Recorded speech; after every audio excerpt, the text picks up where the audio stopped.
Shabbat Shalom, holy way of the Most High. Om Shabbat Shalom, I sense your presence. Om Shabbat Shalom, holy way of the Most High. Om Shabbat Shalom, I sense your presence. I sense your presence. And I am the light within your soul. In the essence of truth and right, love makes the circle whole. And here we stand in line, waiting for some sacred sign. But to find the balance is the purpose of this time. To restore the balance of the universal mind.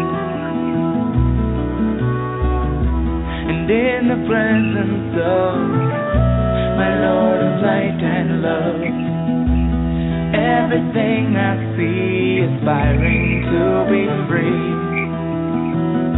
And when I call to thee, and come on bended knee, surrender to the all-pervading light and love.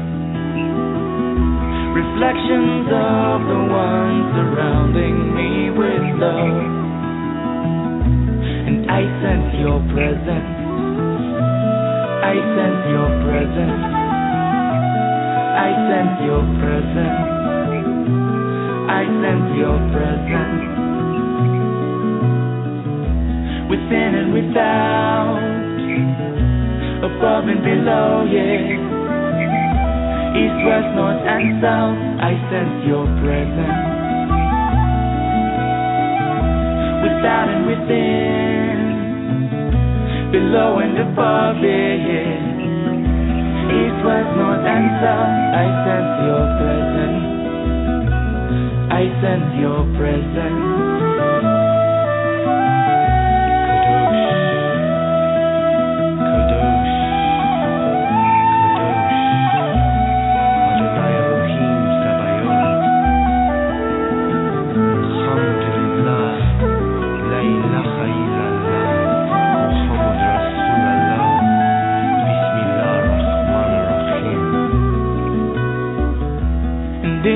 Presence of my Lord of light and love, everything I find in tune with the divine.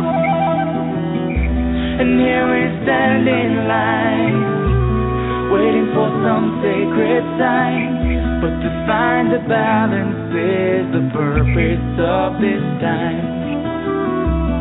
To restore the balance of the universal mind.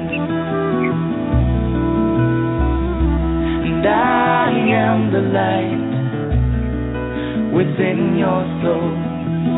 In the essence of truth and right, love makes the circle whole.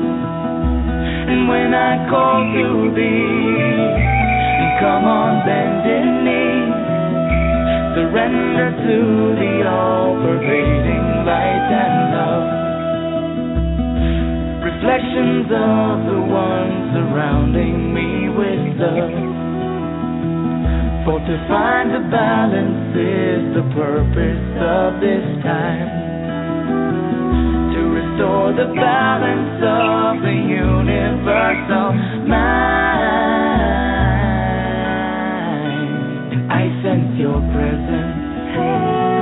I sense your presence. I sense your presence. I sense your presence. Om Shabbat Shalom, holy way of the Most High. Om Shabbat Shalom, I sense your presence. Om Shabbat Shalom, holy way of the Most High. Om Shabbat Shalom, I sense your presence. Om Shabbat Shalom, holy way of the Most High. Om Shabbat Shalom, I sense your presence. Shabbat Shalom, holy angel of the Most High. Shabbat Shalom, I sense your presence. I sense your presence. And thank you for joining me here on Code Connection. My name is Jessie Ann Nichols George, and I'm your hostess today. And sorry about that little mishap. That's twice this year so far that we've had a little different music come on than what I was anticipating, which actually belonged to one of our other shows from one of our other hosts that was doing a show for a while. And so I've just got to get in and check the switchboard, I think, a little bit more. And boy, does this all play into what's going on and what we're going to talk about today. That song, by the way, was called I Sense Your Presence. It's by Shimshai. You can connect with more of their music and what they're doing. They've been releasing some new things recently, and you can do that through both Facebook or through their website, www.shimshai.com. That's SHIMSHAI.com. And I just want to extend a big welcome to everybody that's joining us today, because I'll tell you, this is going to be one interesting show. And, some of you have probably listened in before, and you're thinking, man, what are we going to get into today? Because people that know me know when I'm doing my own shows, we always get into things that we don't expect sometimes, and it turns very interesting. And those that are just tuning in for the very first time, I also want to welcome you, because you'll find out that we do some interesting things. I address some interesting topics, but I also bring in a very compassionate way of looking at things in a very compassion-based aspect to the work, so that we don't just get wrapped up in the things that are happening in the world. We also stream live, by the way, in 3 additional places, and that would be TalkStream Live, StreamFinder, and PEN, also known as Pair Encounters Network. And I welcome everyone listening through those channels as well. And what I do is during the show, I look at living a more compassionate life by aligning with your personal life codes. And many times I have guests on the show. Actually, I should stop saying many times I have guests on the show, because it's about 50-50 this year that I'm going to have guests and that I'll be doing my own show. But what it does is when I do have guests on, it gives you a chance to learn about their work and other things that might be an option for your code energy. I also highlight different musical artists along the way. Matter of fact, just last week I had Wayne Chater on from Australia, and he does what's called busking as part of his work of sharing his music in the world. And we talked about being raw and simple in the world, and that was a great show. I definitely encourage you to go back and catch it if you missed that show in the archive. And there's also a variety of different topics, tools, resources, thoughts that I share here that allow for your personal exploration, universal insights, and expanding your perception of how life works. Now, what I do in my own work is I'm a code interpreter, and I interpret a person's life codes to allow them to live a life filled with compassion. I've created the Genesis Clearing Statement, and if you've missed that, you can catch that where other people have interviewed me. I have a whole page for interviews on my website, by the way. And I've also authored 4 books, the most recent being You, Me, Life, Dreams, and its companion workbook. And then there's my first 2 books, Activating Compassion and its companion workbook. I'm also a collaborator on a book that was just released. Matter of fact, we released the Kindle back in December, and we released the paperback just in January, and towards the end of January. So that's only been out a couple of weeks. And that's called A Woman's Gateway to Power. Embraced by the Divine is the first part of that book. And it's A Woman's Gateway to Power, Passion, and Purpose. And what I did was contribute a chapter to that book. And very excited because that's hit being an international bestseller in multiple countries with that. So it's been quite a journey. And in addition, I've created the True North Tour, which is a multi-state nationwide, boy, I'm just twisting today, nationwide tour that includes workshops, retreats, seminars, book signings, and fundraising events. And I am going to be, by the way, out in the California region, Southern California, going through some of the western states, coming and going from Sioux Falls this summer. Look for me to be out that way late June, early July. And I'll be doing some things out there. And then also usually in the fall I head towards the East Coast, so look for events there. And you can definitely, find all of this work on my website, by the way, at JessieAnnNicholsGeorge1.com. So that's www.JessieAnnNicholsGeorge1.com. Just a reminder, if you do enjoy the show today, make certain you share it with people because, like I said, this is going to be a really interesting show. Matter of fact, a whole bunch of the information has been downloading to me in the last couple of hours that I didn't have to be bringing into this show. And so it's going to get really interesting. I think it's definitely going to be a show you want to share, and it just might open somebody's eyes. It just might help connect a few dots along the way, and that's part of what I hope to do for people is connect some of those dots. Now, what they can do is they can just use the same link that you used to get into our live show and then listen to it at their convenience, and it is available immediately after we finish here today. In addition, it's also available as a podcast on iTunes and TuneIn.com, and it's also, I make a YouTube version of the show, which I plan to have done this weekend, and it will be available that way as well. So there we go. That's the opening part. We're going to get going here a little bit more, and before we get started on everything, let's open up. Those that have listened in before know that I love to delve into a little book called The 72 Names of God by Yehuda Berg, who's a Kabbalah master. And I post this message as well as my code insights for the week on my page of the Main Street Universe tab on my website. So you can always find it there, go back and reflect on it throughout the week. And it was really interesting because I had all this information coming into me this afternoon going, oh, my gosh, this is going to be so great for the show. and then I get in and I open Yehudasburg to see what the message is for today and for today's show because I just open to the next page every day and it always seems to apply. And it couldn't be more perfect, and you'll see why as we get into the show. So the common name of God that we're dealing with from Yehuda this week is building bridges. And the little message that he gives to start with is, when our prayers go unanswered, when there is more darkness than light in our lives, when confusion reigns over order, there is one reason: we have severed our connection to the perfect realm of the upper world. And the insight that he gives on this is one of the few names that can be pronounced in English. It sounds like Om or Om, and it is the origin of the Om mantra chanted in spiritual systems in the East. A visual meditation upon these unique shapes generates the highest connection to the upper world, and it creates a bridge between physical reality and the ultimate source of joy and fulfillment in the spiritual dimension. However, in building a bridge to the upper world, we must also build bridges with the people in our lives, and friends and foes included.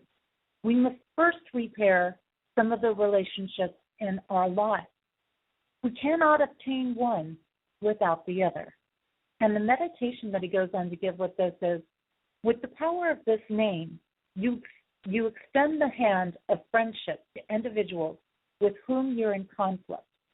Even if they owe you money, you awaken compassion and summon the courage to pick up the phone and dial that person right now. And that means right now. Accordingly, a bridge to the upper world will be erected on your behalf. Very, very interesting concept here of building bridges with even those we consider enemies in our life. And there's so many layers and parallels that we could go into with that concept there, being that our enemies are a reflection. Well, there's so many things. Sometimes there's people that we're letting go of in life, but whether we let go of them, whether we maintain communications or not with them, to build those bridges and to be able to stand in compassion and love for that person, even if you don't like what they're doing, is huge. That's where we keep the connection between divine and earth open, heaven and earth, as they say. Now, the common name that we're being given this week for the name of God is building bridges, and the formal name on this is Aleph Vav Mem. Okay, that's Aleph Vav Mem, And that, again, will be on my page of the Main Street Universe tab on my website, and you can go back and reflect on that throughout the week. Now, a little thought here to get us going in the direction of our show, although we've got a whole lot more that's being added today, and I'm really excited about this show, if you can't tell. But there's so much information here to share today. What will you make of this year? And what is the energy that you are willing to let go of? And what successes are you opening the door for? Once again, we come around to the Chinese New Year. One of the great things I love about this celebration is how much they incorporate in it. It is not a mere day or two, but a couple of weeks that are based on the beautiful lunar and mother feminine influence of the universe.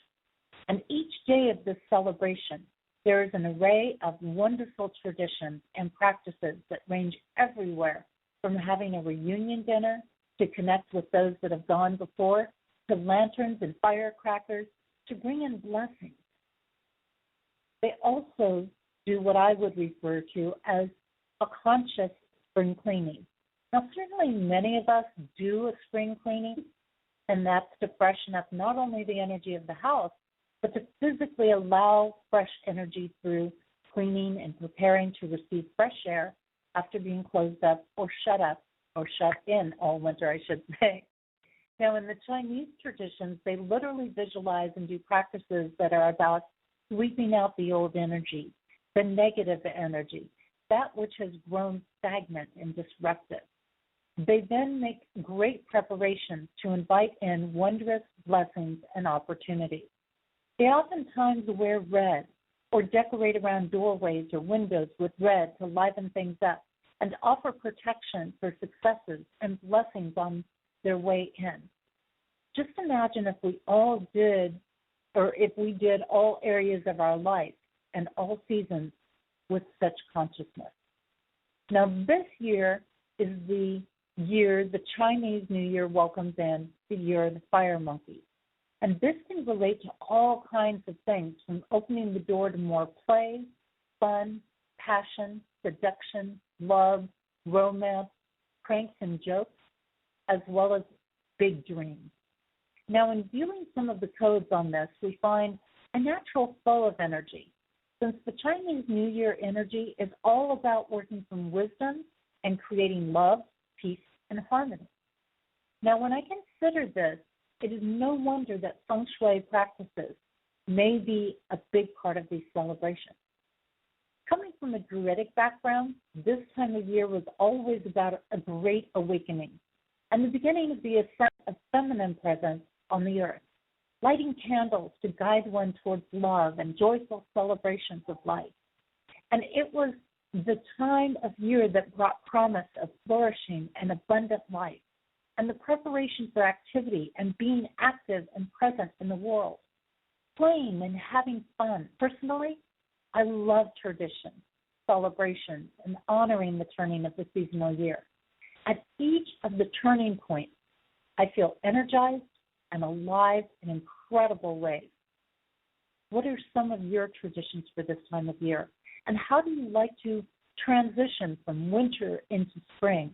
And how conscious do you allow yourself to be when honoring such practices?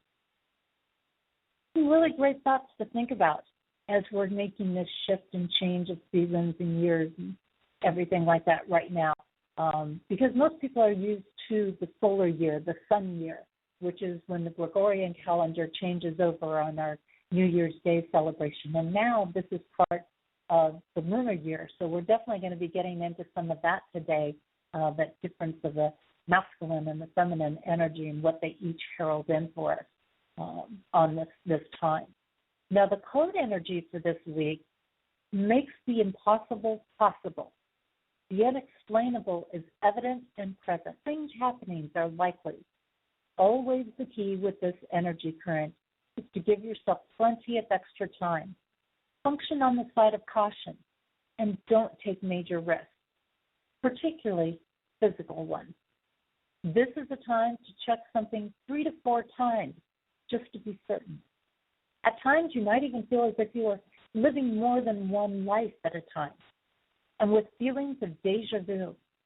You may question yourself, certain you have done something, only to see it still needs to be done.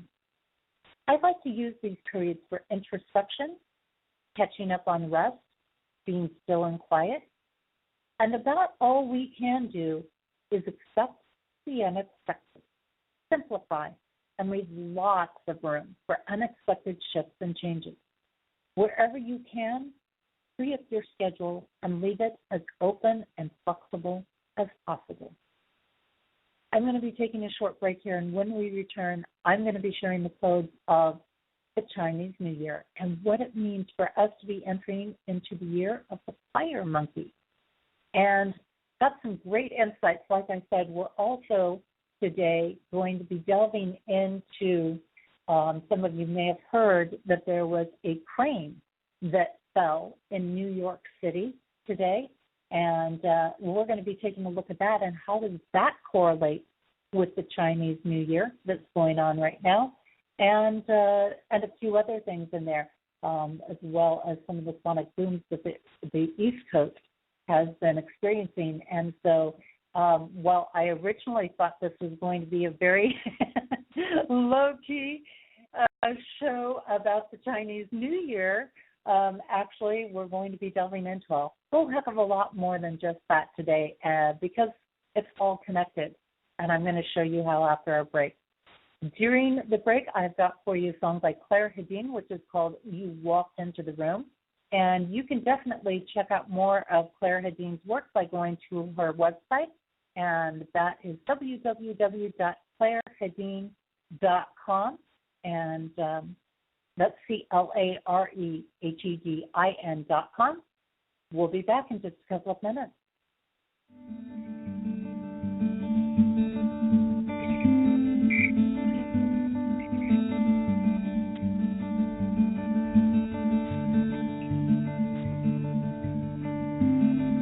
You walked into the room, felt something old but new. There was laughter in your eyes, kinda took me by surprise. You came and sat by me for all the world to see. So proud yet quite alone, I wanted to wrap you up and bring you home. Who are you? Who are you? Who are you? Who are you? Who are you?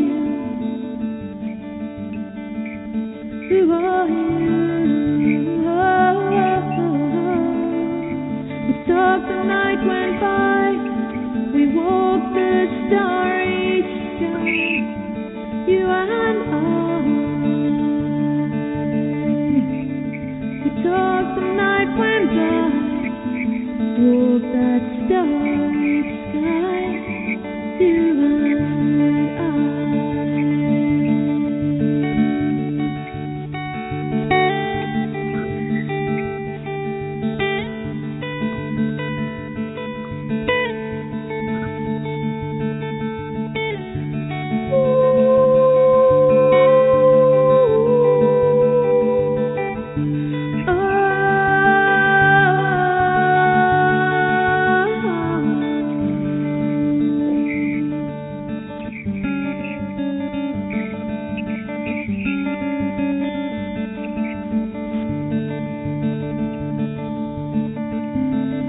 There was something in the air, it was definitely there. You felt it and so did I, with or without the starry sky. There was something in the air, it was definitely there. You and I.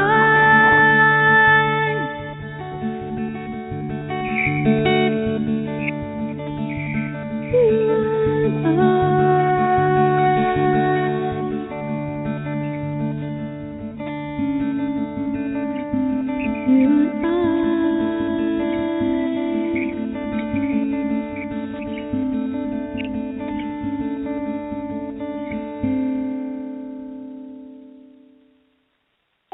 welcome back. You are listening to Code Connection. This is Jessie Ann Nichols George, and I am your hostess today. And that song was by Claire Hedin. Absolutely wonderful. Claire was one of my very early guests on, and boy, she is a person that has just got a beautiful heart. And she not only does incredible music, but she does a whole lot of other things as well that are just amazing, amazing, amazing. And you can definitely check out more of her work through her website, www.clarehedin.com. That's CLAREHEDIN.com. Oh, my goodness. Well, welcome to today's show, and our topic today, looking at the Chinese New Year, and this being the year of the fire monkey. And this is a very interesting time in things. And, you know, it's interesting. I had heard on the news today also about the collapse of the crane in New York City. And I thought, well, isn't that interesting that that is happening at the time of the Chinese New Year? And then as I came back, I had a friend of mine, Joseph, who asked me, because he's always trying to learn from me, and it's really great, and he always, you know, brings in this new piece of information. He's such a beautiful open channel that way. And he says, well, what about the earthquake feeling things at the East Coast? And so, you know, I did that, and that just happened recently as well, and that's some sonic booms that were going on out there on the East Coast. And so it's been really fun because in the last couple of hours I've been piecing all of this incredible information together in here, and now I have it all to share with you. So what I do as a code interpreter, I have the ability to tap in and look at the truth of whatever's happening in a situation. What are those components about? What is going on? And you heard me mention earlier, as I was reading the code message or the code for this week, the code insight for this week, about it being on this energy pattern. We're on this kind of strange accident and fatality energy. And here we have all of this stuff happening around the world. And, you know, what's really interesting is we had these sonic booms that happened, and then Obama met with NATO this morning, and that happened right before the crane fell, and so on. So there's been this whole cascading set of events that have been going on. Now, when we look at the codes of the Chinese New Year, just in general, what that is about, we have an aspect and dimension with it that the Chinese New Year is really, they call it a lunar New Year, okay, unlike our solar year, which we start January 1st. The lunar New Year runs a little bit differently, and that's what they choose to honor. So, of course, we have automatically, you can see a sun and a moon energy. We have a masculine and a feminine energy dynamic that's going on here. And with that component, part of the whole Chinese New Year is this aspect of command, authority, power, being the smartest that goes on, using your intellect, and using your intellect, operating from wisdom in a way that brings success into your life, that brings fortune and assures the future in there. The Chinese New Year also, though, has about it the strange accident and fatality energy that is happening today, right here today, on the same pattern as today and as what we have running for this next week. It also has in it what I like to refer to sometimes as the Wheel of Fortune energy. What we do as an individual, how we function as an individual, is what decides what will be in our life. And that is where the Wheel of Fortune energy comes from. It is the endings and the new beginnings. It is coming back to self after being out in the world, so to say. It is operating independently in a lot of ways in the world in this. So you have this combination of course, we've talked about in previous shows the 9-year vibration of 2016, and this actually is accentuating all of these dynamics of the Chinese New Year. When we add this onto it, we really get this a whole other component going in to the picture, and it accentuates this drive for success, for being on top, for showing mental superiority. And those that have watched or listened to my shows about 2016, whether it was my own show that I did or interviews that other people did of me, you'll realize how much emphasis that I did put on that it's no longer about money anymore. Although money is involved, yes, when we talk about the elite, when we talk about people who are governing countries and things like that, it's no longer about the money, it's about purpose, it's about power, it's about mental superiority, and that's been a big, big thing in here.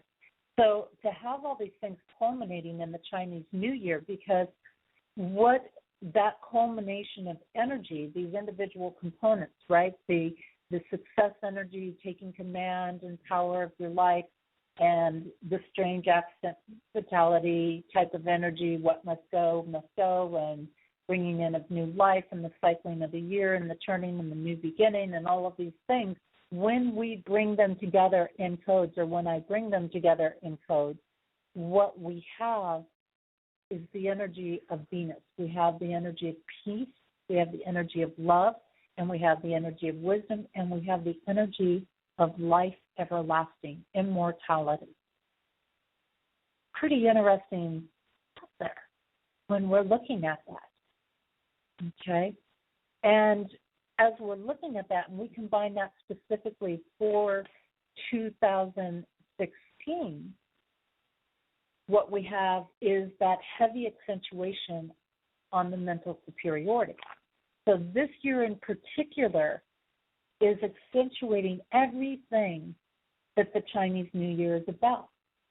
Now, the other aspect is when we combine this with other practices that are out there, such as the Druidic natural cycles, which I mentioned earlier in the show there, is this is a time of really more feminine energy in the sense that it's introspective time.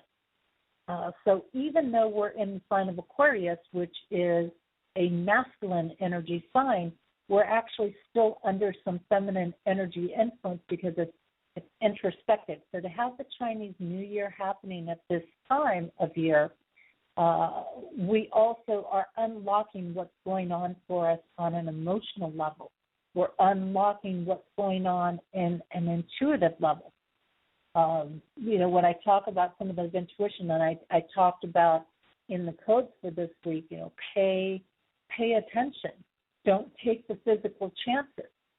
Well, one of the things I'll get into, of course, today, as I mentioned, will be what this whole crashing of the crane in New York City was about. It was a crane that was apparently lifting or removing one of the two, an air conditioning unit of some sort. But there were several people that had seen the crane there the night before and felt that it was shaky and risky and unsafe, and so they did not go down that street today. They did not do it. They paid attention to what they were sensing. They paid attention to that physical risk, and that saved their life, literally, today. So as we delve into this more, and the Lunar New Year, again, also is about power. When we talk about the codes that go into the Lunar New Year, this is a change of plans. This is the time to make changes, to make shifts, and that falls in natural alignment with Druidic practices and other practices around the world as well, in the sense that this is when we start thinking about what we're going to birth, the new seeds that we're going to plant, and the seeds that are going to be sprouting for us and providing new life that's coming into the world, in addition that maybe we planted the seeds last fall at the autumn equinox. So it's the preparation for that. So that definitely is a shifting and a changing, and how are we going to operate and function differently, and where will we stand in our power. Now, the interesting thing when we look at the Lunar New Year factor of this, because it in some ways is very similar or aligned in the energy codes of the Chinese New Year with a little bit of variation. Again, it's got a stronger emphasis on the peace and the love and the wisdom energy and the immortality energy. It also has a little stipulation involved in it.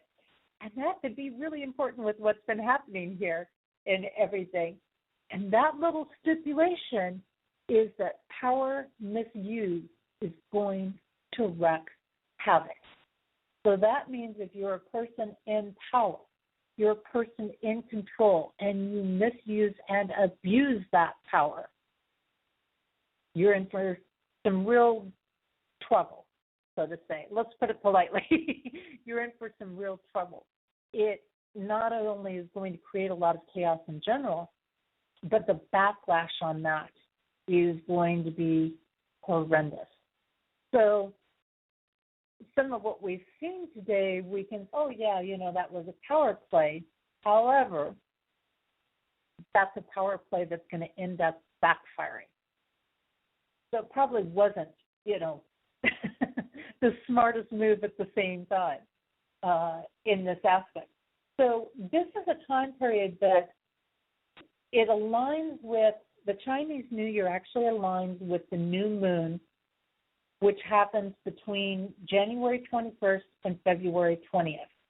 And for us, that new moon is coming up on Monday the 8th, so just in a couple of days here.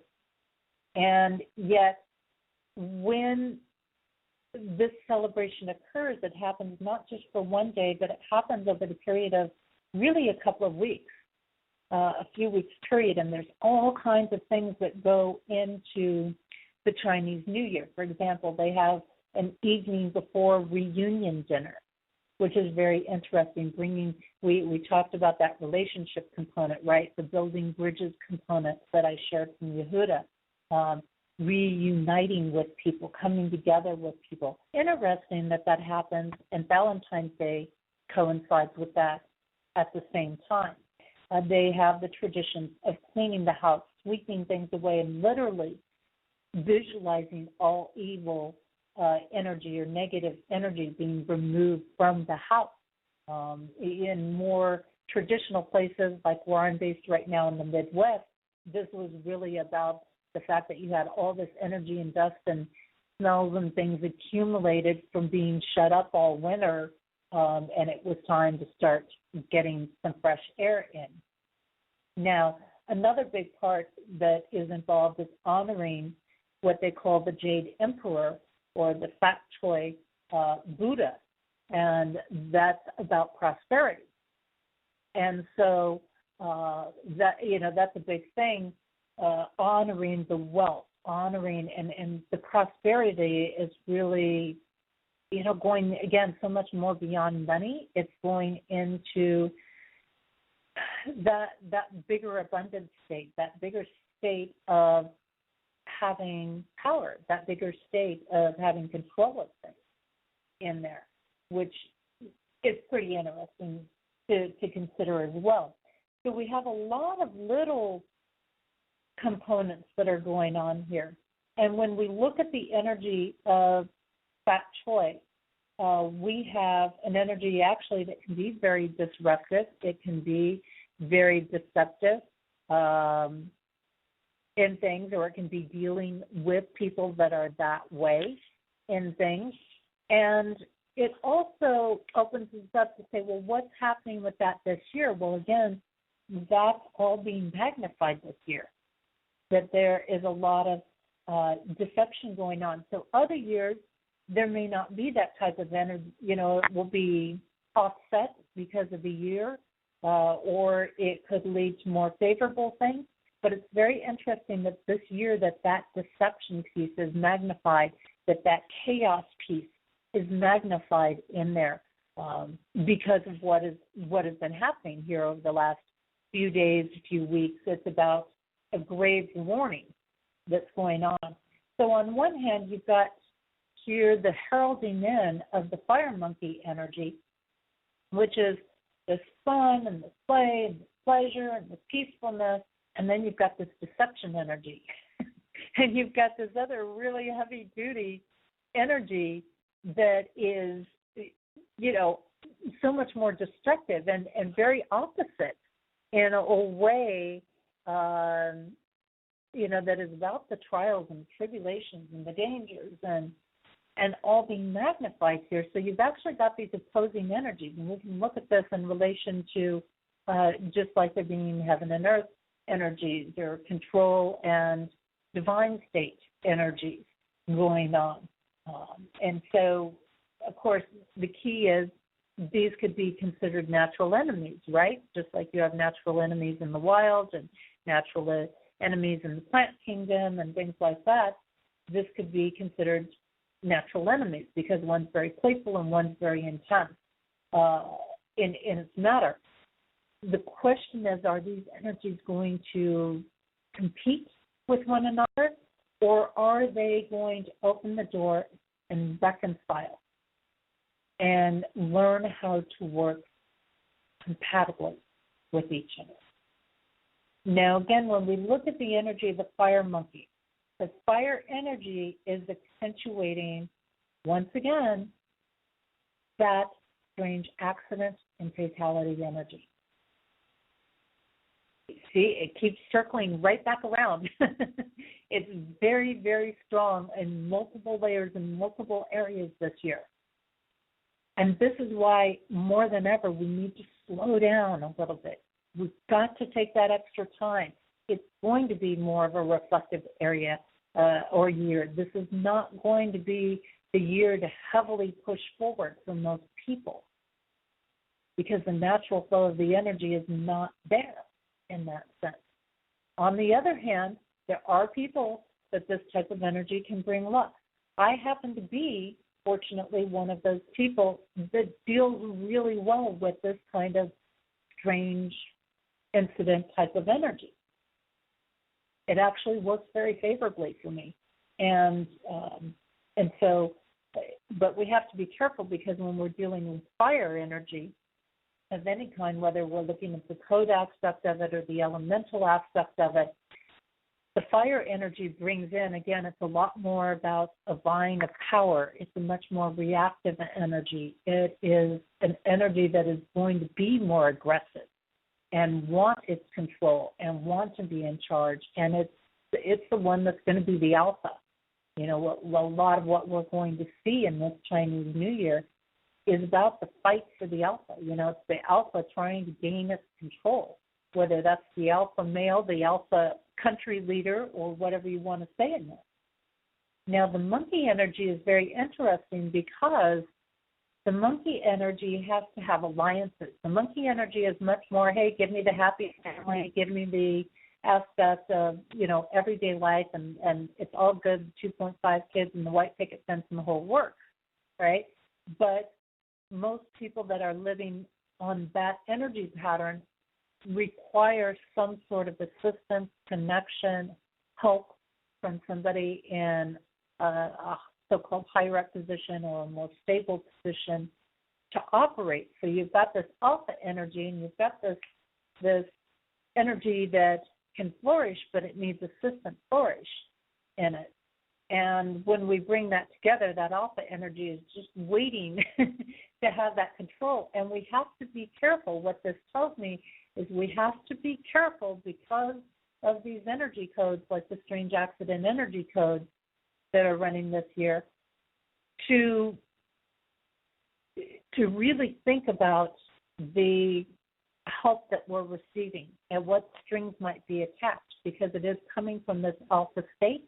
And when help comes from an alpha person, that alpha person wants to rule your life and they want to ruin your life. That is the nature of what they do. Even if you were to bend over backwards, this is the energy of the abuser. Even if you bent over backward to the abuser, they're still going to be abusive no matter what you do. Now, am I saying this is a horrible year and horrible energy? No, not necessarily. It's something for us to be aware of. What I want you to be aware of is really check out the assistance you're receiving. Yes, welcome people who want to genuinely, sincerely help, but also pay attention to the hidden agendas that are there, because this year is abundant with them. Be careful of the people that are operating in that alpha space, because that is somebody you don't want to have assist you, because there are going to be strings attached. There are going to be catches with it, and it's probably a connection that won't last if you accept that help. So that's definitely something to think about. When we bring this energy together, the fire monkey energy, and we pull it around here, one of the things that we have with the fire monkey energy is that it's also about isolation.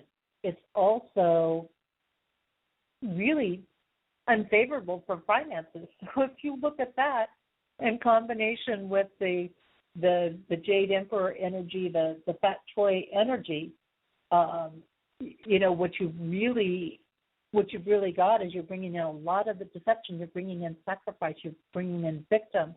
You're bringing in suffering.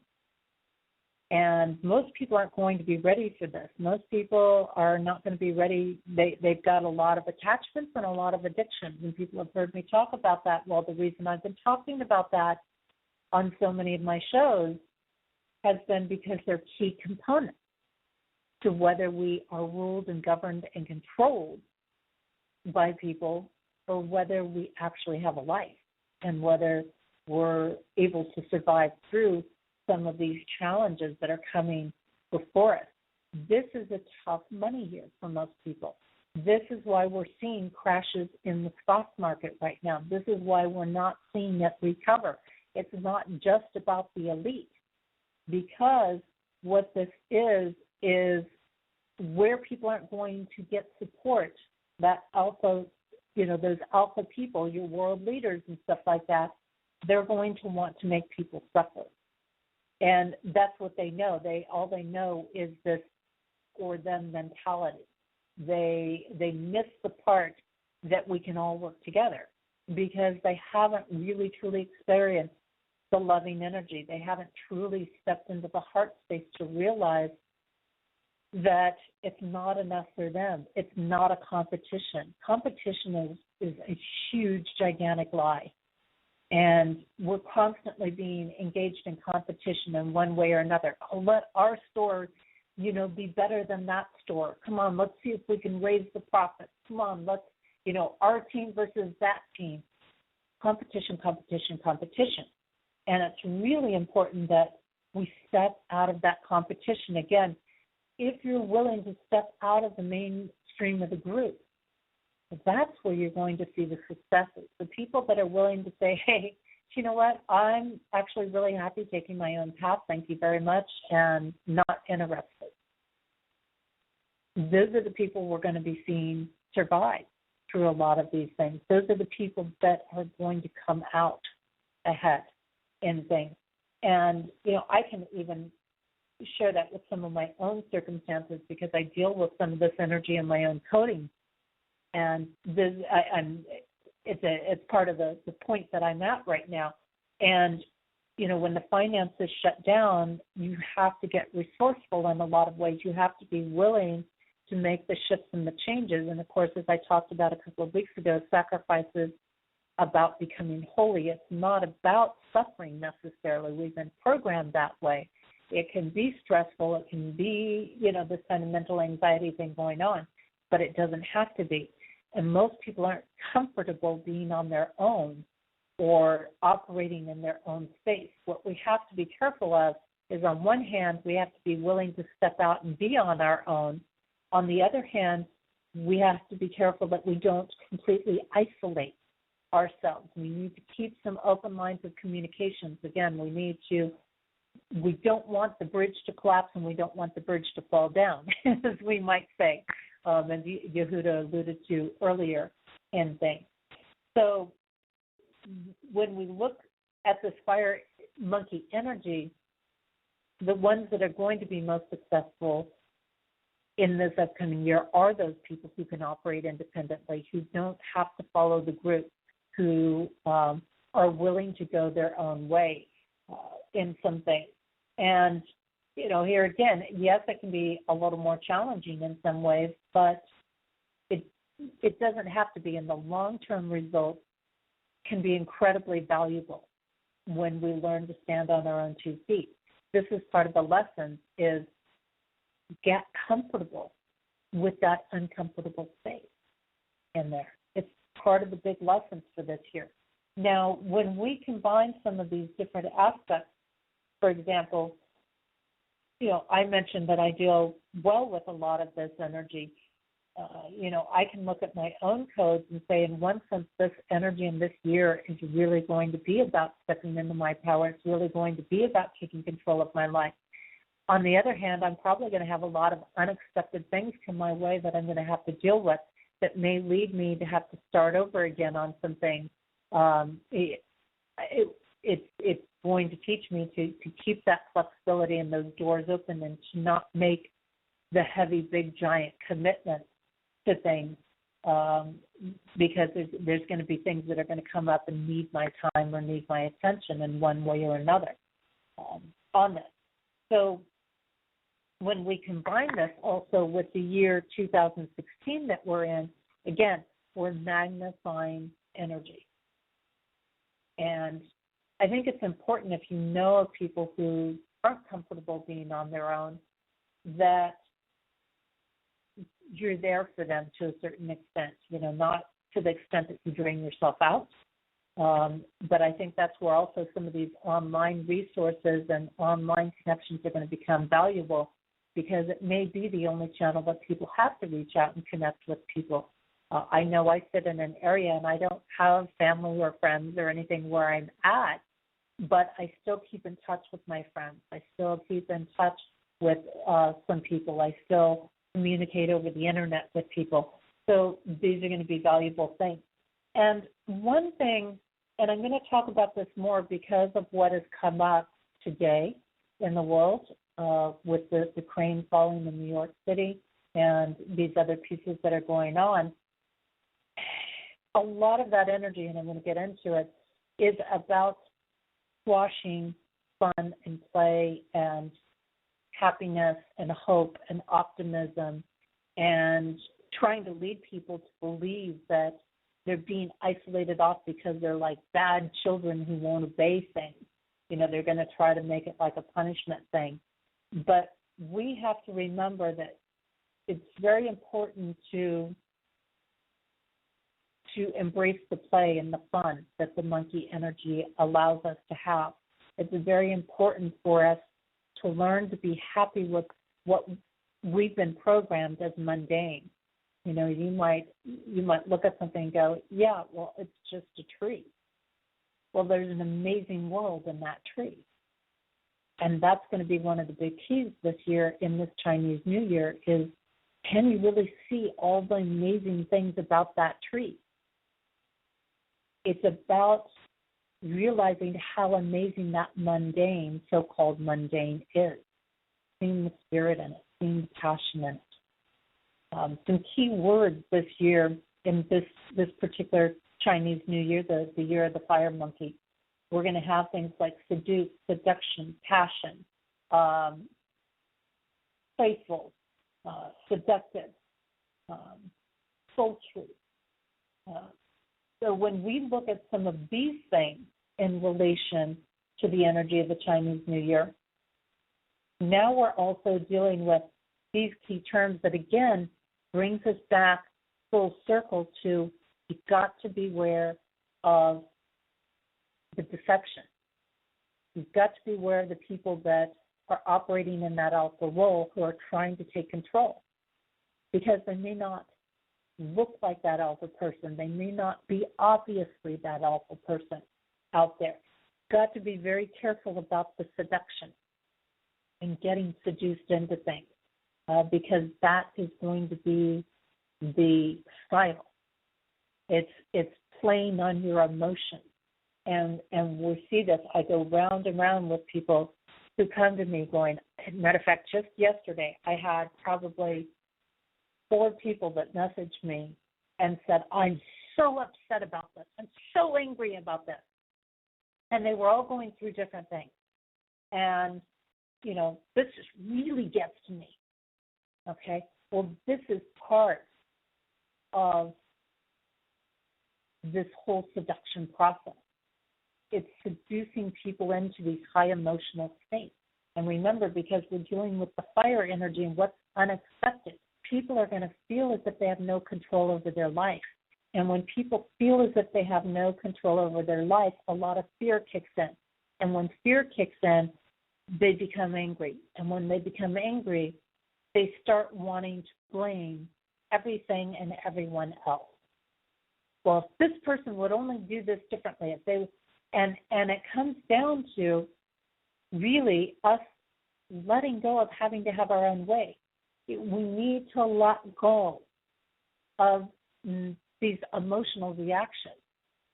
I'm not saying don't honor your emotions or what you're feeling. Learn from them. Make them your lessons and grow from them, which you can do. But don't get wrapped up into that passionate emotional state, which is going to be so easy to do. It's so easy to get to that state before we realize it. And I tell you, with all the codes that I've already talked about in previous shows of 2016 and what that energy is about, then, you know, racism is going to be a hot thing. Separating countries is going to be a hot thing. Pitting people against each other. You're not playing on the team. You're not being part of the group. These sorts of things. Okay? So it's a matter of turning it around. It may seem lighthearted or fun, but it's not going to be necessarily. Because when we're looking at this intensity of energy, some of the things, and we look at all the other code energy of 2016, and again, I mentioned in previous shows about the big vie for power this year, because we are on that year that's shifting, and what happens right now is going to be preparing and influencing for what will happen in the next 9 to 10 years, the next cycle, so to say. And when we do this, we've got to really learn, if we have to, step away from everybody. Make being alone your friend, your ally, your power tool, if you want to say that. Because when we are dealing with seduction and we're dealing with these high emotional states and we're dealing with this vile power and we're feeling powerless and we've been suffering and we've been under mental anxiety, we're all a little bit postal and loose cannons in that sense. And we are going to see more of that type of thing probably hit the news. And we're going to probably see a lot of affairs going on this year. So we're going to see a lot of shift in relationships and maybe people deciding they want to be on their own for a while. We're going to see a lot of crimes of passion with this Chinese New Year that's coming in. Again, you've got that fire energy, and that's reactionate, and that's sexually based, not just sensually based. It's not tantric soul connection based. It's passion based. And when we're dealing with passion, we're dealing with a lot of emotions running through it. When we start to bring in that aspect of seduction, and if seduction doesn't bring our desired results in something, and we find out that that seduction was nothing more than a big deception, which falls into alignment with the codes of this year, then we're going to find that anger coming up. We're going to find that reactive space coming up, and that is what the elite is banking on. That is what the elite is going to say, yeah, let's seduce them right in. Let's seduce them into property. Let's seduce them into these things. We're going to make it so enticing because we know they're addicted to A, B, C, and D, okay? And then, boom, we'll take it all away from them. Okay? I want you to get wrapped up in spirits because that is not what this is about. What this is about is being aware of the energy currents, because when we are aware, when we understand what the currents are about, we can change them. I've been doing these changes. I have been shifting and saying, okay, I'm going to be in this happy space. I have decided I'm not going to be angry over anything anymore. I don't want to feel that way. I choose not to be that way. And I really enjoy being happy. I feel good when I'm happy. I feel good when I'm laughing. And it keeps me connected in divine presence. Well, because I've chosen to hold that space over the last several months, regardless of whatever came my way, whether it was, hey, being in a vehicle at minus 30, minus 40 degrees, because I didn't have a place to be, whether it was people pushing my buttons, whatever it was. I kept holding that space of happiness. I kept saying, nope, I'm not denying my feelings. I'm not going to ignore my feelings, that this is something that I don't like, and I'm going to learn from it, but I'm going to hold that space of love, and I'm going to hold that space of compassion, because more than ever, we need to hold that love and that compassion. More than ever, we need to shine that light. It's not about necessarily getting involved with everybody else and trying to do their piece. It's about us being our light in the world. And if we are willing to stand in that love and that light and be in that space, we will influence people, because we will be in their face every day reminding them that there is light and there is love.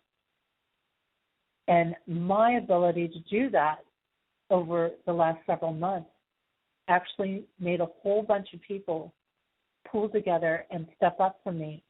And what they ended up doing was they ended up giving me a month's worth of lodging to see through this cold month of February. What they did for me was they brought in some financial assistance to help me take care of a bill that I incurred when I rescued my cat Orly, who passed away a few months back from kidney failure. And of course, I still have the bills there. But the key part is that it brought people together, and it's changed their lives, because I've reminded them that no matter what is happening in the world, no matter what is going on in your life or your world, no matter what dangling carrot somebody puts in front of you, what seduction they put in front of you, that you can still be happy. And instead of getting wrapped up, usually when we're getting angry at somebody else, I mentioned that I had several people in that space yesterday.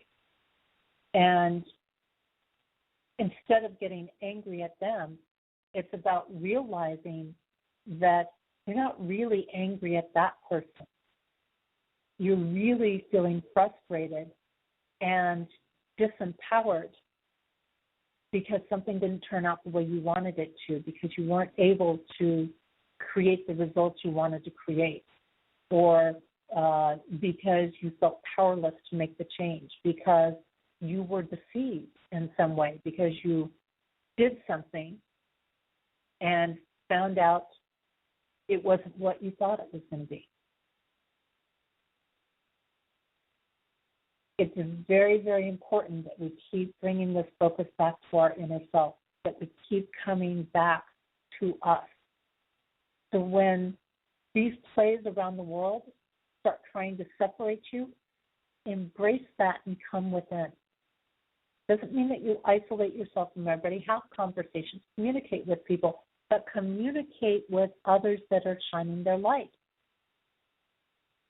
And keep shining yours, because you need to regenerate. There's enough people out there that aren't shining their light, and they need to be reminded. And that's all we have to do is be that light. So as we're looking, again, at this year of the fire monkey, it is about letting go of those things that control us and standing in our own power. And this can be tough at times, because we do have all this unexpected accident energy that is flowing through right now. but we are laying the foundations for our future prosperity. We're laying the foundations for our future abundance this year. So even if you don't see the big giant results coming through, they're on their way in, as long as you're willing to hold the light.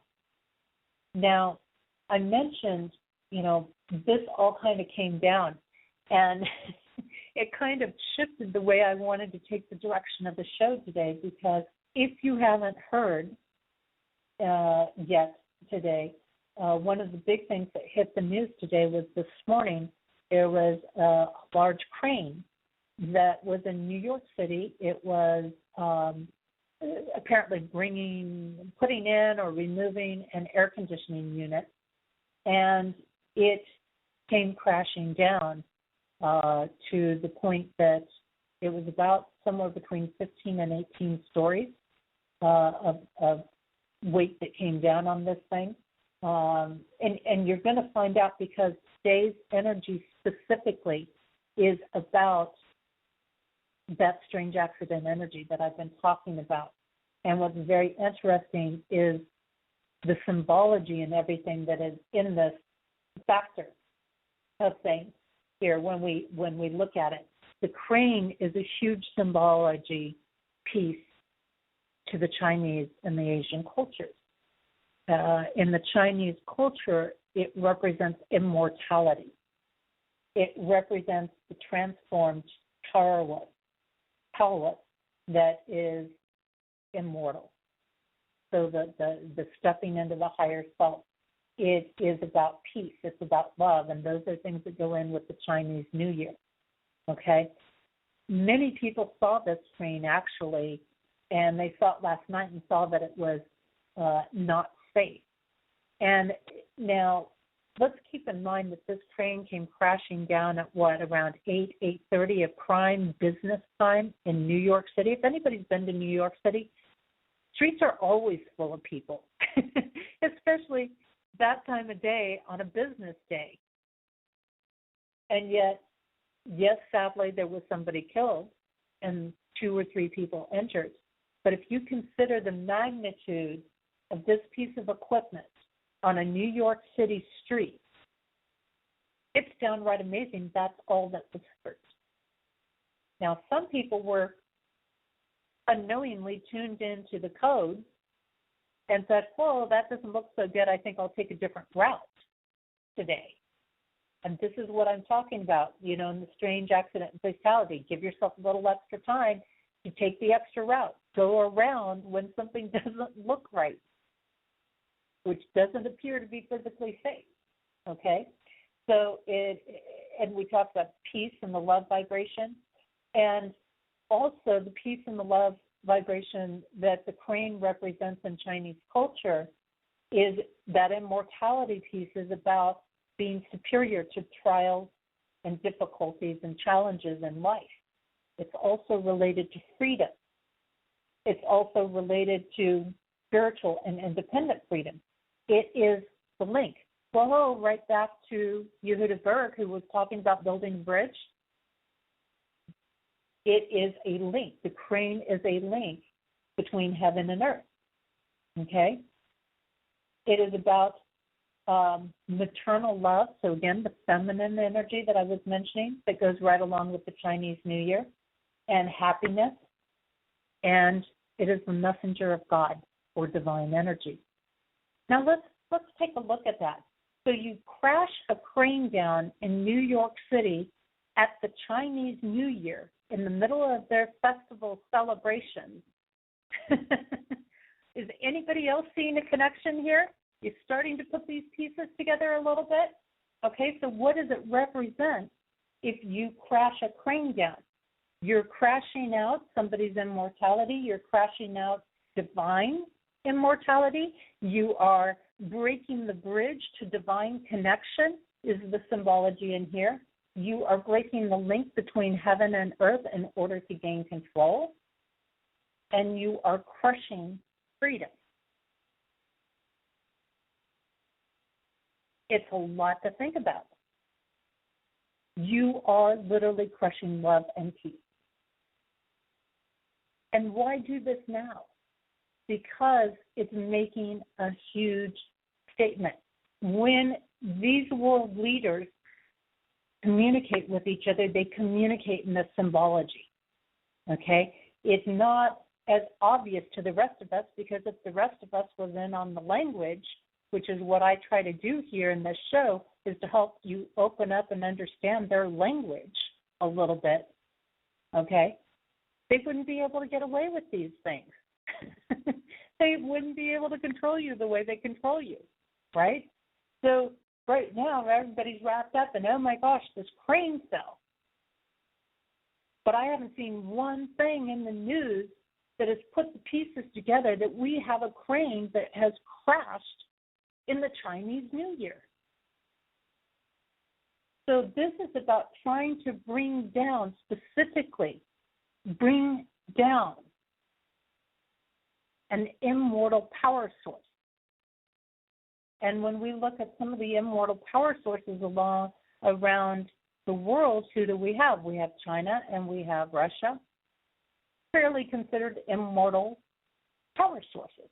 And I'll explain how Russia comes into this, too, and in a minute. So when we look at the crane energy, oh, what a surprise. Strange accidents and fatality. What runs on that pattern? It's not just that we have these strange things. How strange is it that, again, there was so little damage to so few people, and that this was already planned and set up to have happen at the Chinese New Year or in that time frame, right? But that the crane itself represents that. And the flip side, sometimes when we're operating in the divine with this energy, is that it becomes strange accidents and fatality to those that are trying to control. Pretty interesting concept.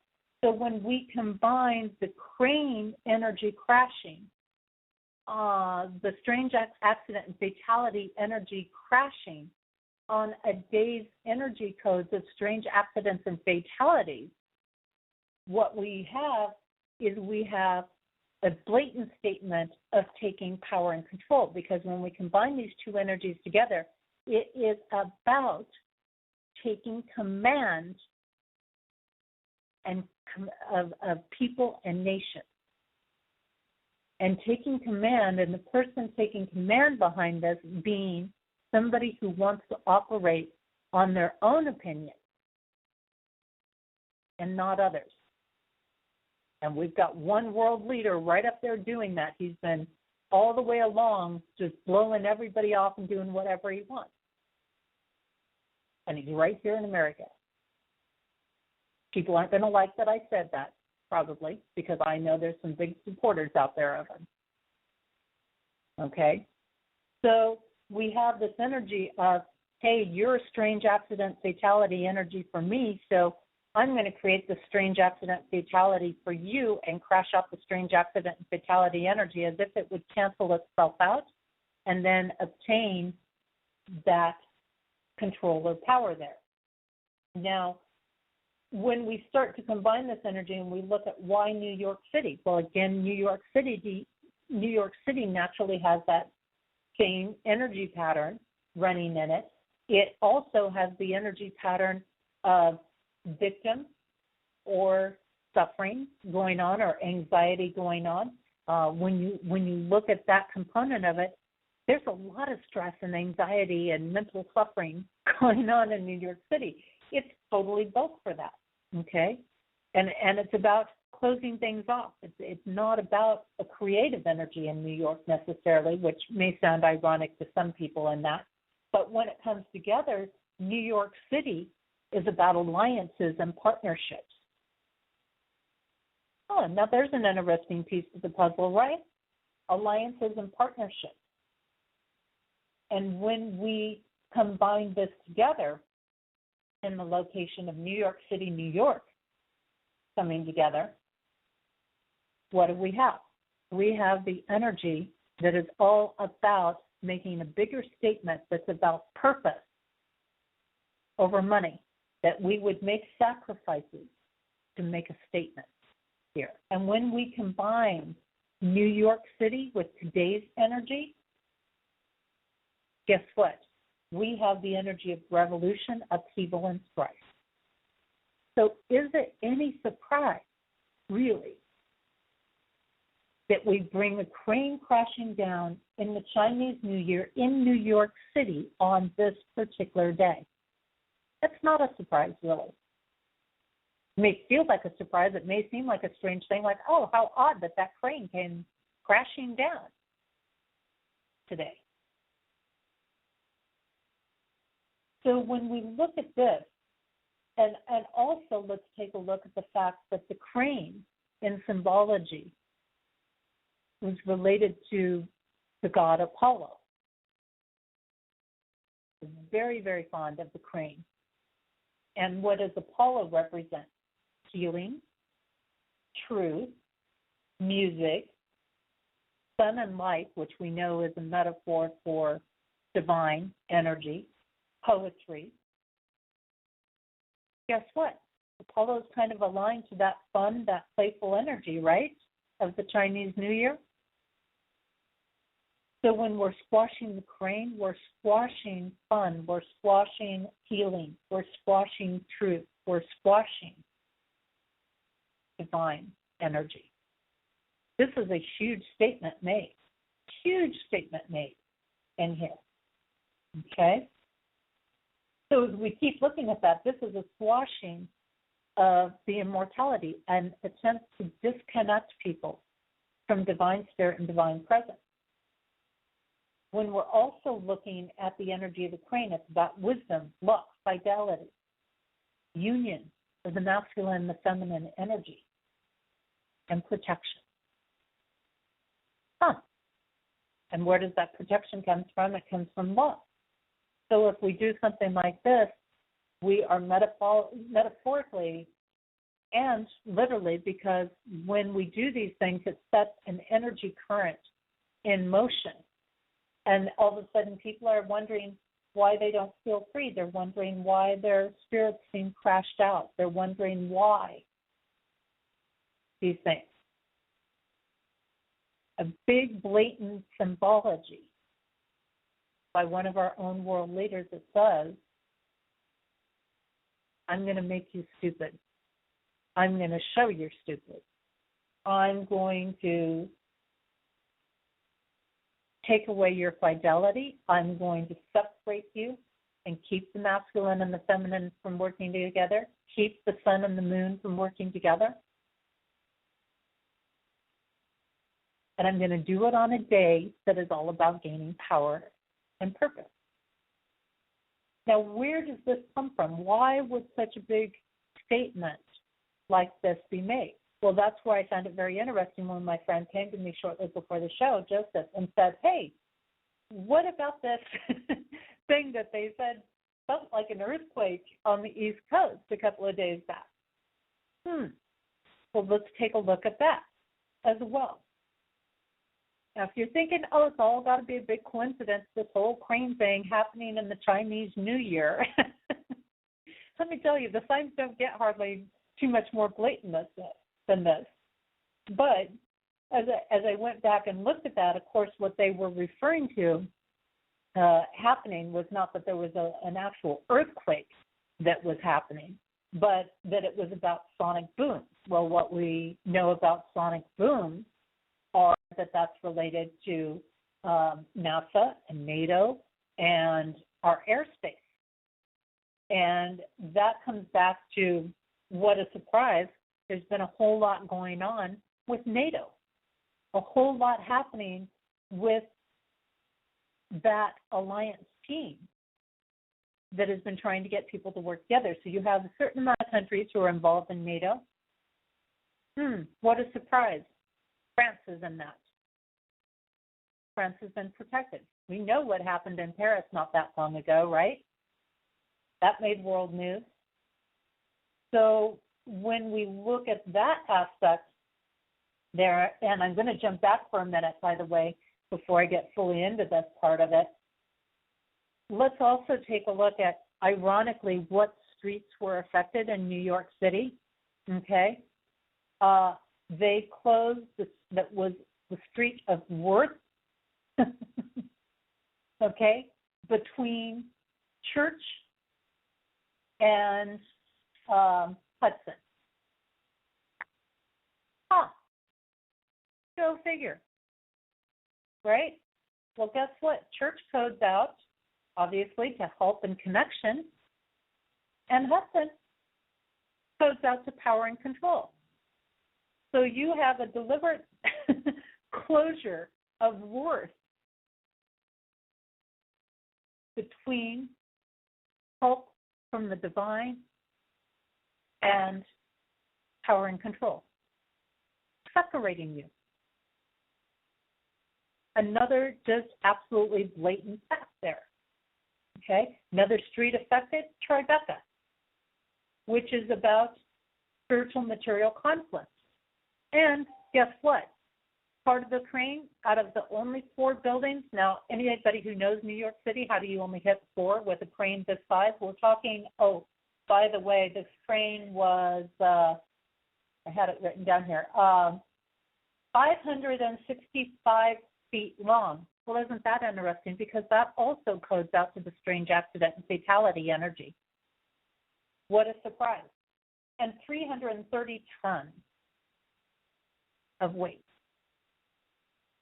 One of the 4 buildings that was damaged was a law building, a law school. Isn't that interesting? In that. So we have creating spiritual and material conflict that overrides the law. Well, I only know of one world leader that's totally overriding law on his own will and behalf to get control. That totally does that. Now, again, as we come back around, and I was talking about the connections with NATO and the airspace that was going on. Of course, France is part of that. They chose a lot of that alliance there. Okay, so military alliances in there, and to have that protection in there. Of course, the U.S. is in that. But guess what? There's 2 main countries who aren't, China and Russia.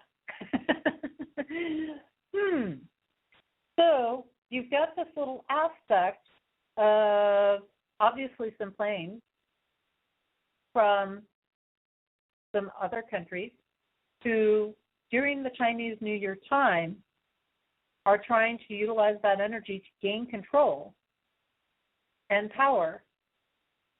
They invade the U.S. airspace.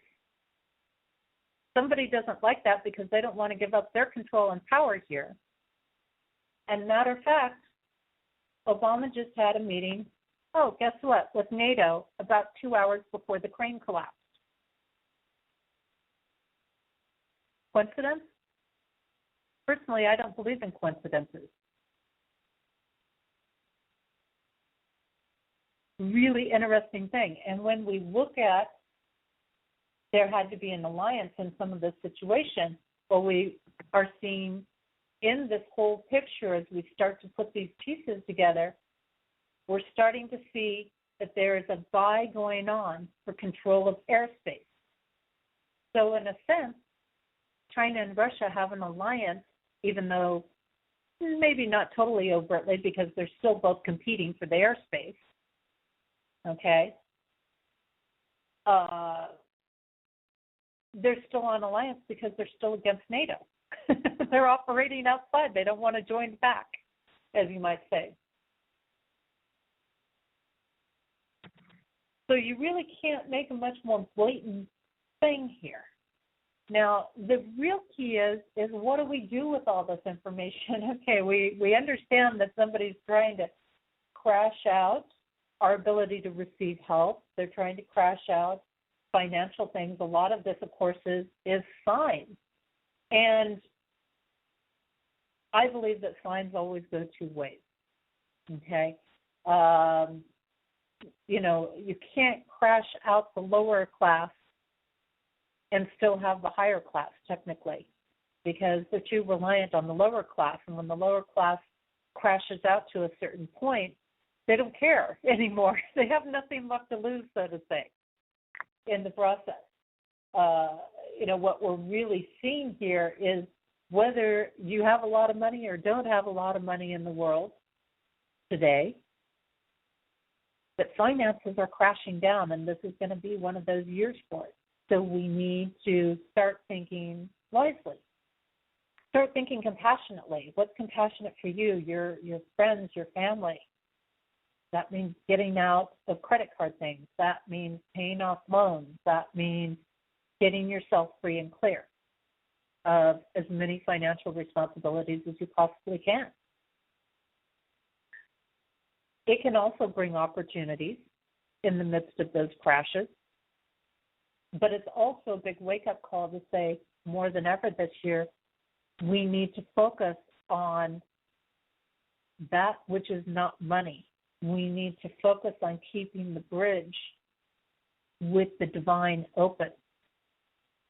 We need to focus, realizing that when we're dealing with actual worth, when we're dealing with components of immortality, if you want to say that, components of love, components of peace, so much of the world has been programmed that you can only have peace and you can only have love and you can only have these things if you're financially solid. So much of the world is programmed that those things are outside of yourself. And they're not. They're within. And nobody can take those away. We've been programmed that when certain things happen in the world or to us in our lives, or we have to give something up, or we have to make shifts or changes, that we're suffering. And we're not. We've been programmed that we have to be angry or sad or stressed about it. But you don't. You don't have to be. You can still be happy no matter what's happening. And we have to remember that we have an abundance of this within us, and it can never be taken away from us. The only way we lose these things is by turning our focus outward, by giving outward things our power. And when I say that, believing that our happiness and our love is conditional upon having certain things in our life or certain people in our life. And it's not. And if we are leading ourselves to believe that it is conditional, then we need to take another look at ourselves, because that is an area we're addicted to. That is an area where we're not connected. There's not a divine flow of energy there. Because even when we love something fully and we enjoy doing it or we enjoy being around it, we can still let it go and we can still be happy without it. When we get to that point where we believe we can't be happy without it, that's called an obsession. And when you're in obsession, you step out of the space of love. You've stepped into a disconnection. You've stepped into a greed. And isn't that ironic? Because here we have all these world leaders vying for this airspace, vying for this control and this power. And why are they doing that?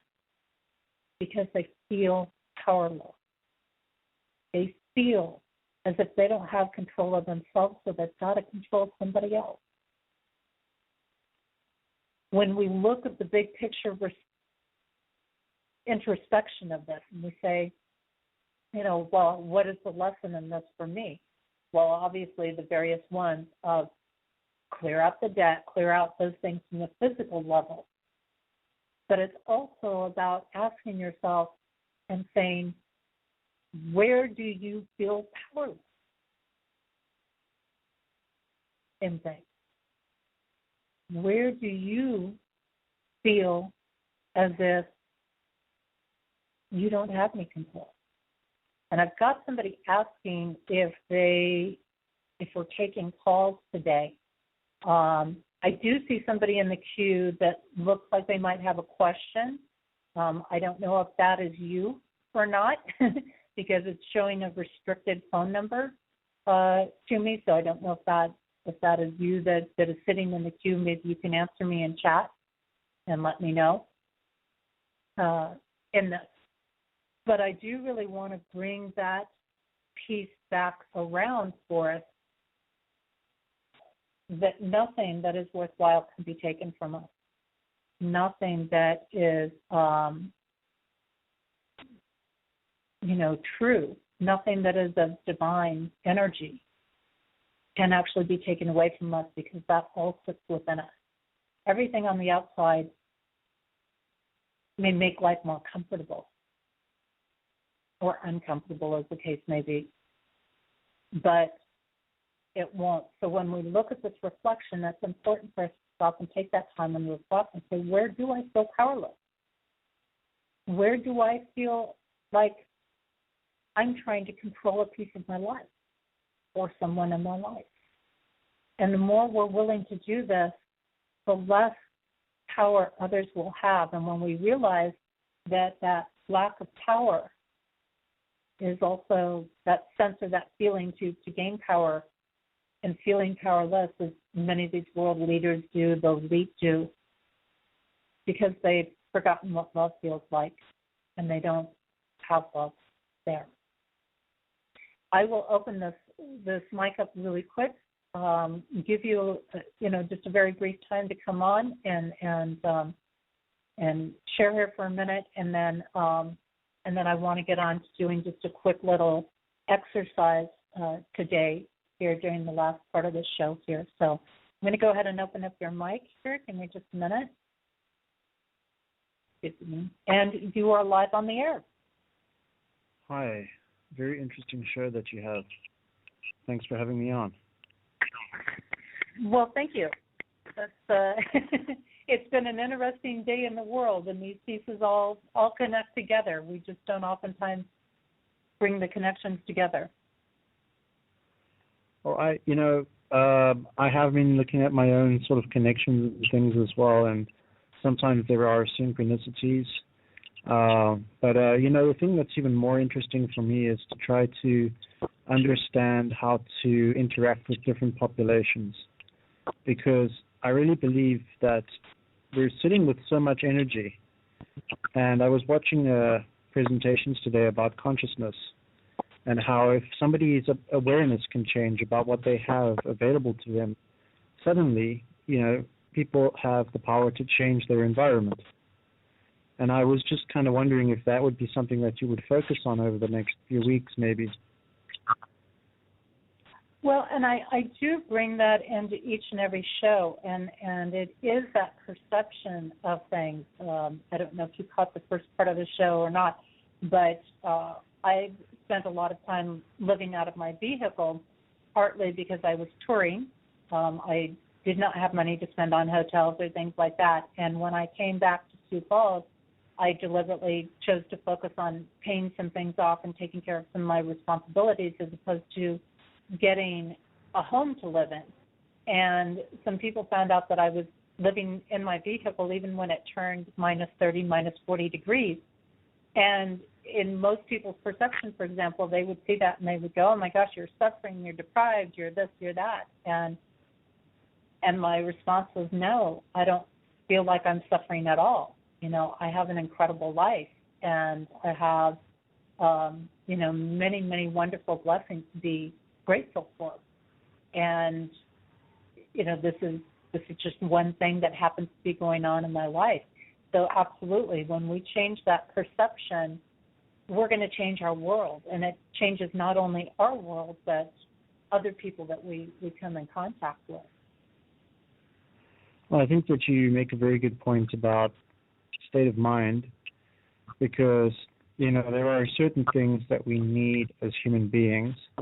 A lot of those things are not actually being met at the moment in the vast majority of westernized nations. On the one hand, you don't have the sort of what you might call psychological and emotional connections.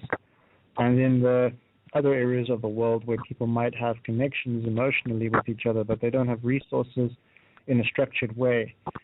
So there's these imbalances. And, what's so sad about it is that if people just followed certain paths and changed their consciousness to be able to connect with each other on a sort of more equalized and mutually beneficial way, then, things could really, truly change. I mean, I could give you good examples like, the Iceland Revolution and different things that have happened in history where people have worked together and continue to work together. And the tricky part is, how do you create a hub or something that is, on a sort of a connection by connection basis, connecting communities, going to be able to get people to that level of consciousness. And it's not necessarily everyone that's going to jump on board, but, if people do jump on, then the idea is that they have the resources, they get the resources and the education they need. Absolutely, and it does come back to that sharing when we realize, on a physical level that, okay, I've got a lot of this and you've got a lot of that, and if I, give you what I have an abundance of and you give me what you have an abundance of, we're all going to be fine. So many times we feel like we don't have what we need, and that shift of perception of realizing that all we really need is what's inside of us, that's a huge, huge step. And that everything else is all about comfort. We're programmed that we've got to have this and we've got to have that. The wisdom is within us. The education is within us. It's all naturally there. We just don't stop to think about it because the world has said you've got to have this iPod and you've got to have this type of iPhone and you've got to spend this much and do that. And it's not the case. And most people just don't know better, but it comes back to, if you shine your light and I shine my light and we stand in being that light, that is the best thing we can do, because more people will come and join into that because they see it. When we live it, when we be it, they see it.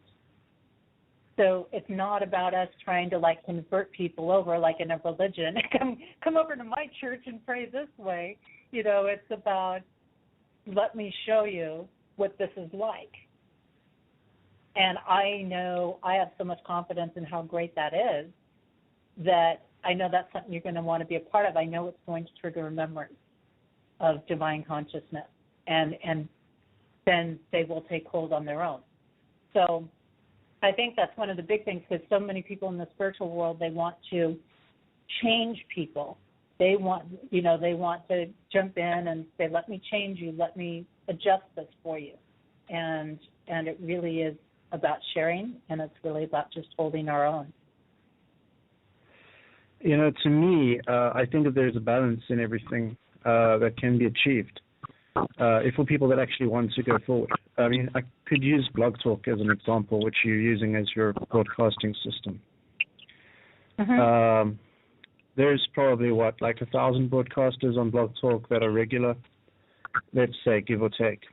And, if out of that 1,000, just 100 were able to get on board with actually coming up with practical solutions, and not just coming up with those practical solutions, but implementing the practical solutions through their listeners, then in, each area where there's a group of listeners that want to be able to change things, they can actually take the tools and actually change things.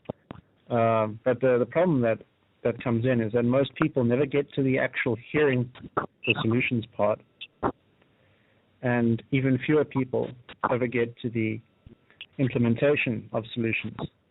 I mean, it's on multiple levels, obviously, but that's the key. Right now I'm someone calling into your show, and your focus is on your particular output, which is very interesting. Your vision for what you know that you want to do, to tell people about. And I think that a lot of the time there are those deeper things, but in a practical sense, people need to be able to learn to work together. And that's what I'm trying to look at. Because, like you just said, people don't need a lot.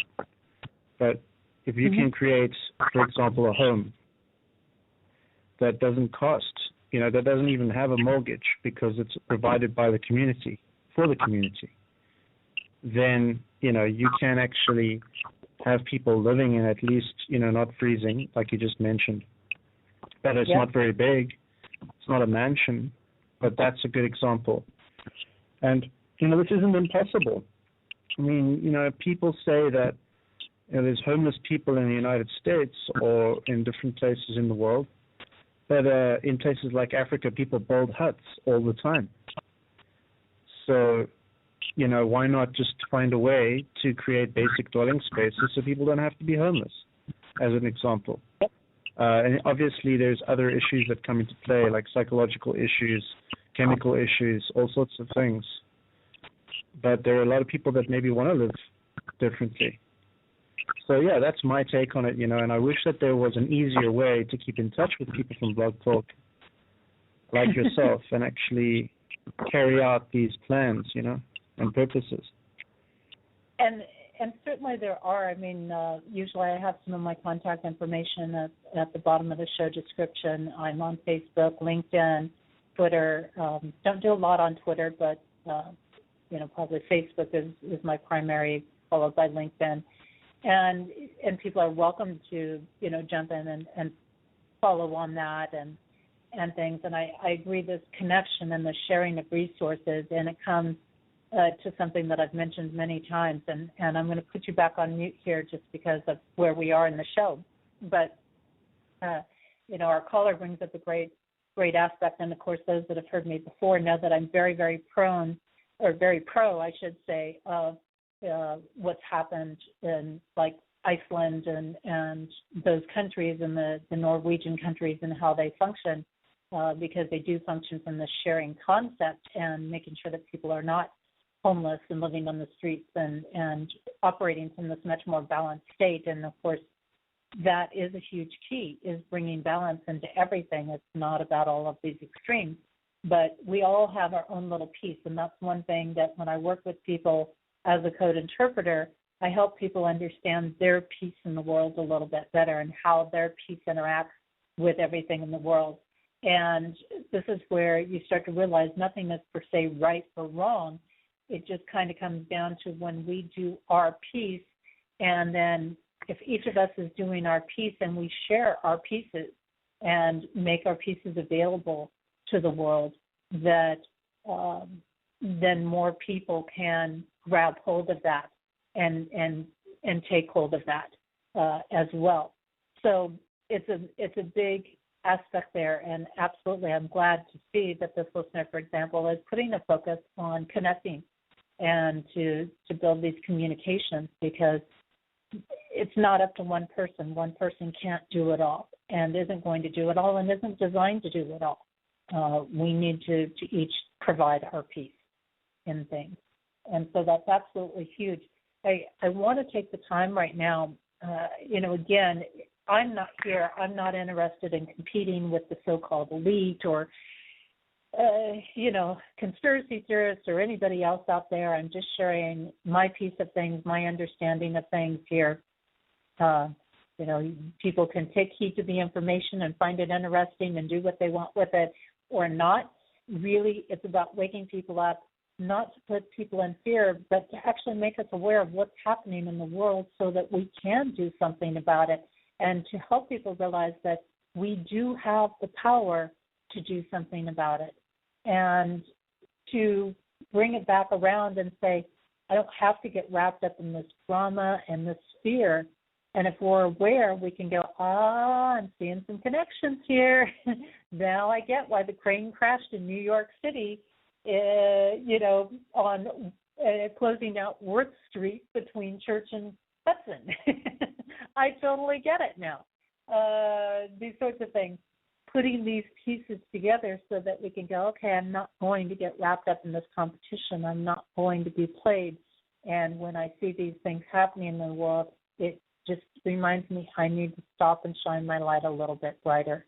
And I need to come back into myself and make sure I'm holding that divine connection. And when we hold the happiness, when we hold the love, regardless of the outer circumstances, when we open our hearts to other people, regardless of the circumstances that are going on, when we set aside the hate and the arguments and the disagreements that we've had with people, and we love them anyway because we see soul to soul. And we're going to change this world. So it's really about, again, not competing, but about learning how to transform the energy. It's about transformation. And not transformation to just one point of view, but to a state of harmony, to the state that most people dream of being able to have in this world, a world that's safe for their kids, a world that's safe for children to play outside, a world that people care about people. So take a minute, and I want you to just take a deep breath. And whatever comes to mind, and you can use this exercise after we get off the air as well, with all different areas of your life. And focus on what really gets to you. Where do you really feel powerless? And when that comes in and you find that thing that shows up and says, this is what really makes me angry, or this is what really, I'm ready to jump on and participate in a sense, get wrapped up in easily, or I get swayed into easily. It's the carrot that dangles in my face. And I want you to stop and say, thanks, but no thanks. And when that anger comes in and you feel that coming through you, to stop and say, no, I don't enjoy being in that emotion. I don't enjoy being angry. I don't enjoy being hateful or spiteful or vengeful or competing. Space that I love to feel is love. Space that I love to feel is happiness. The space that I love to feel is compassion. And tune into that feeling. Always your choice. And each one of us that chooses this space of happiness, of joy, play, of love, and of compassion, it creates the automatic connection in the space that we are all powerful. So there is no need to fear. There is no need to control. There is no need to compete. And it reminds us that everything that we could ever need is inside of ourselves. Because when we are inside of ourselves and we tap into that, the whole external world is going to respond. Going within myself, that I can create the changes and the transformations in my outer world.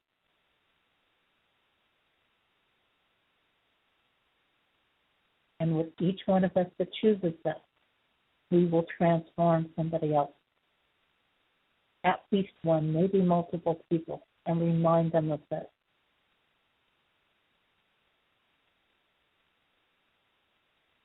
And take a deep breath.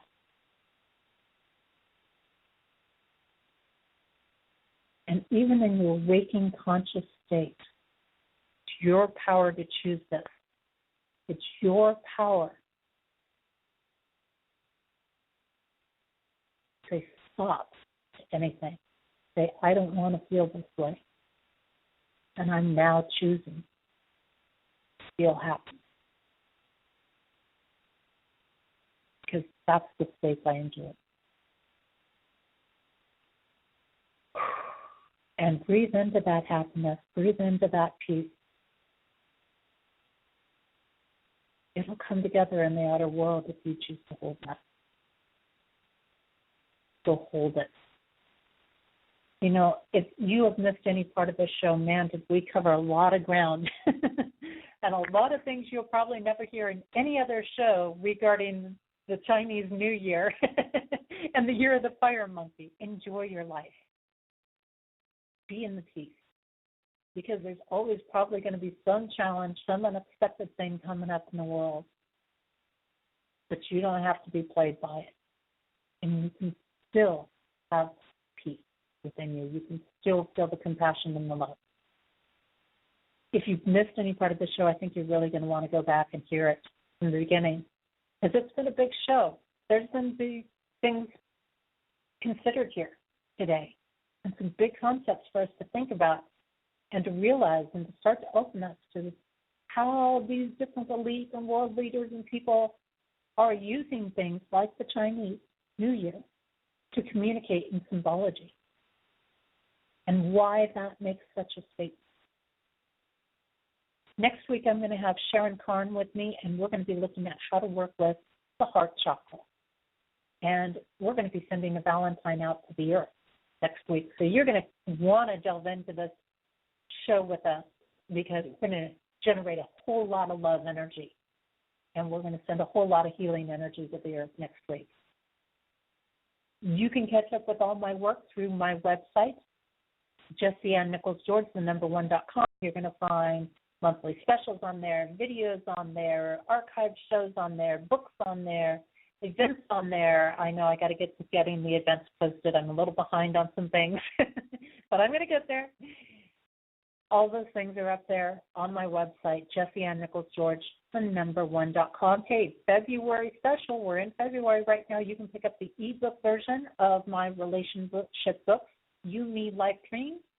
You Need Life Dreams and its companion workbook for only $1.99 each. So jump on over to the website. It'll take you right in, and you'll be able to take advantage of that. Don't forget, also on there, I've got several people who are interviewing me on my code interpretation work. You'll be able to follow up with that on my website. Matter of fact, I have an interview coming up with David Cowdery, David Clark, who is here on Blog Talk Radio, and that will be this Monday night.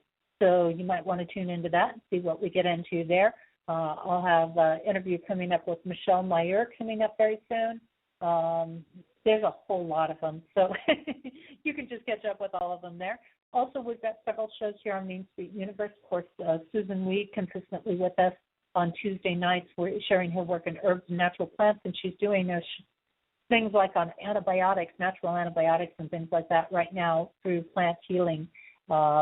Wednesday nights is our flagship show. They just had Kellyanna on this week, so for those that follow music, they're really, really great. Janice is popping in and out. Kevin Baird's still popping in and out.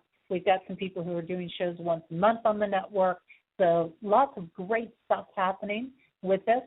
This is Jessie Ann Nichols George, and I want to thank you so much for being here today. And thanks to all of our listeners, again, not only through Blog Talk Radio, but those streaming live on PEN, known as Power Encounters Network, StreamFinder, and TalkStream Live, and those catching our podcast at iTunes, TuneIn.com, and those that are catching the YouTube version of the show.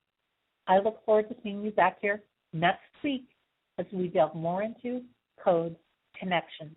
Don't forget, if you've enjoyed my show today, share it with others. It's going to be available at the same link in our archive. And I'm going to leave you with the song Yearning For, also known as Over and Over. It's by Shemshai.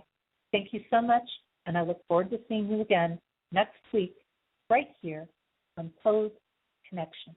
May you enjoy the rest of your weekend and have a truly amazing week. And if I could see what makes me blind, I would soar to the edge of my mind, and to touch what seems unreal, just to show you the way that I feel. And we are in time with time, one with the season of change inside. And we are in tune with the tune, caught in a balance of sun and moon.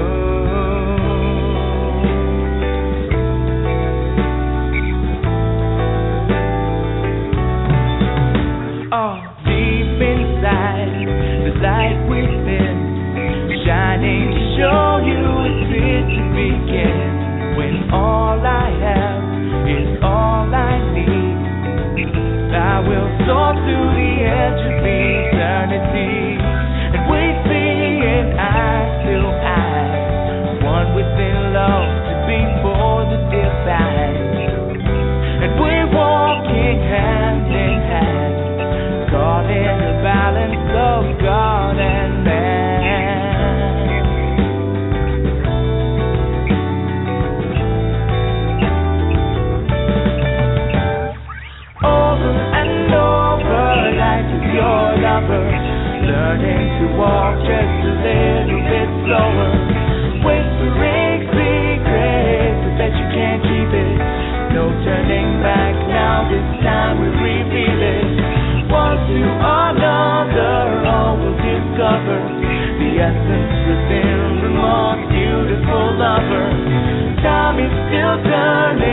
love is still burning. Deep in your spirit, your heart is still yearning for.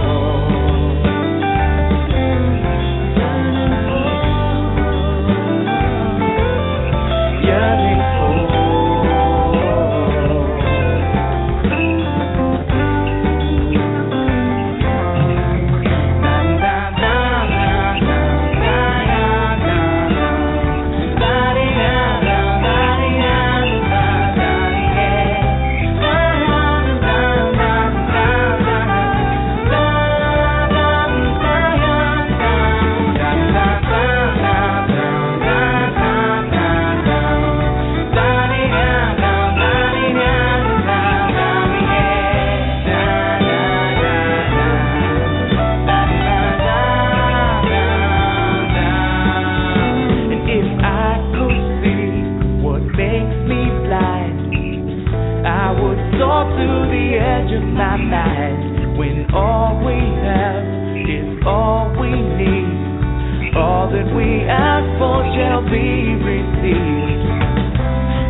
Within love before the divine, and we're walking hand in hand, caught in the balance of God and man, and we are in time with time, one with the season of change inside, and we are in tune with the tune of life in the circle and love in bloom.